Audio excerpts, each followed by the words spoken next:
Hello and welcome to another episode of Success to Significance.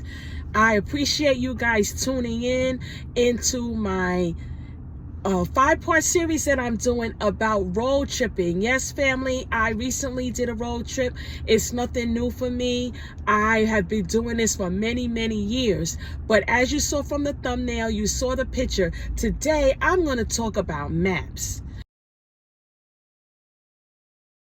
Yes, family, paper maps. Now, as I was road tripping, I had heard about this big thing that happened with one of the cell phone companies where the whole thing went down. So people that were using their GPS and things, they got all confused and discombobulated. But let me tell you something, family, not me, because I was smart enough to actually bring a paper map.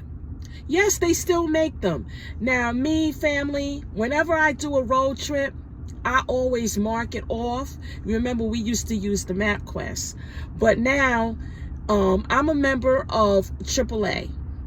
And they have this thing called a TripTik. Now, I knew about the TripTik way back in the 70s when my dad used it when we went across country. We went there and back. So I just looked it up, and sure enough, they still do it.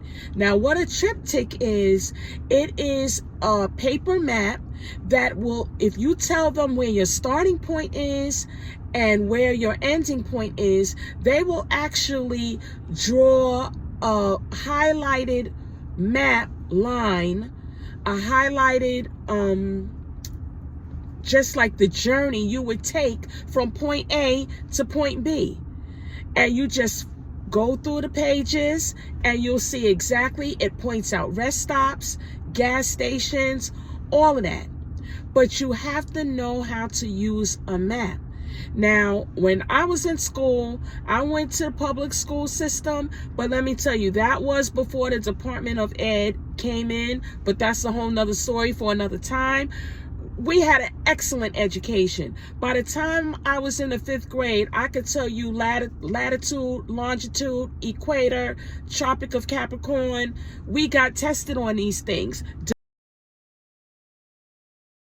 Degrees, all kinds of things. You had to find places on the map. They would give you the latitude line, the longitude line, and let you figure out where you were, how to get from one point A to point B. Everybody knows the shortest distance between A and B is what? A straight line. See, those are the things that we learned back in the day that was ingrained in us. But my dad actually was one of the ones that really stressed map reading. And if you have small children, I would encourage you, get a map, a regular road map. You can order them online and just test them. If they don't do it in the school, give your children that skill. It is so important to know how to get through places, to have context clues, things that you've seen, monuments, so this way you know how to get back. You don't have to just look at your phone. I know that I have been all over the world. As you know, if you have watched my channel, you know that I have been to all 7 continents, about 70 countries now. So I have been all over the world, and I've had to use my phone. But I always rest upon the fact that when I go a place and they have an information booth, I get a paper map and I know how to read it and I know how to get around. It has saved me, family, many times. So I'm encouraging you, if you don't know how to use a map, or if you have children that don't know how to use a map, make that something that you do immediately. It's so important to be able to get around. I'm telling you, because these phones, sometimes they go out, sometimes you can't get a signal, and you're stuck.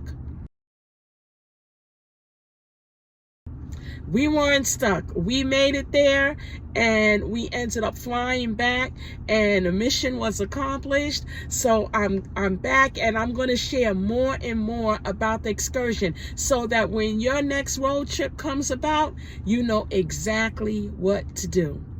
You have a great day, and we'll talk soon. Bye.